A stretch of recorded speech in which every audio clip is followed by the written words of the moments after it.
What's this? Another incredible piece of antique carved coral jewelry?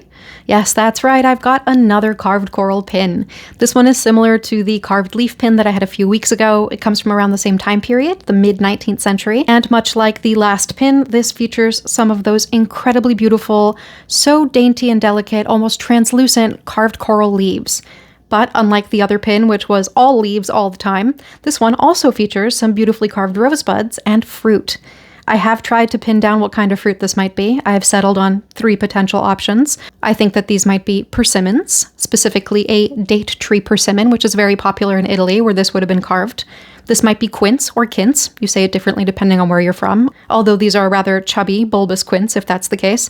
Or they could be large rose hips, which would make sense given the rosebuds on this pin, although it doesn't actually matter what kind of fruit they are. What matters is that this is incredibly finely carved.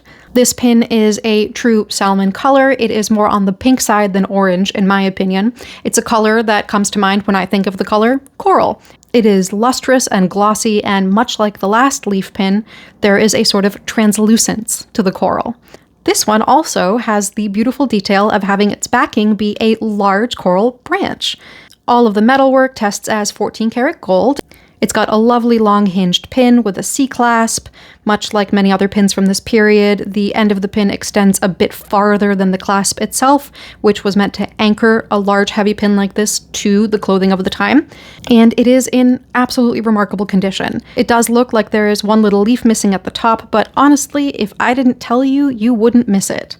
This pin also has some features that I think are important to point out because people are always asking me, how can you tell that the coral is real?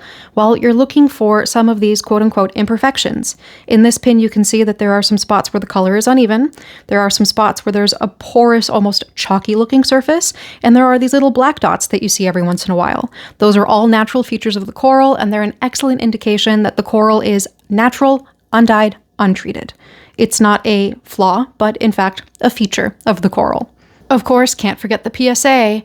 Don't buy modern coral. If you want to buy coral, buy vintage or antique, but do not contribute to the further destruction of ocean ecosystems by buying newly harvested coral. I don't care if you're getting tired of hearing me say this, I'm going to say it every time I talk about coral. I know I say this about all the coral pieces, and that's because I'm only picking the best of the coral pieces, but this is an incredible little work of art. The coral is definitely Mediterranean, and it was almost certainly carved in Naples or the Torre del Greco region of Italy. Like all of my other beautiful antique treasures, you can find this piece at shopmoonhoney.com.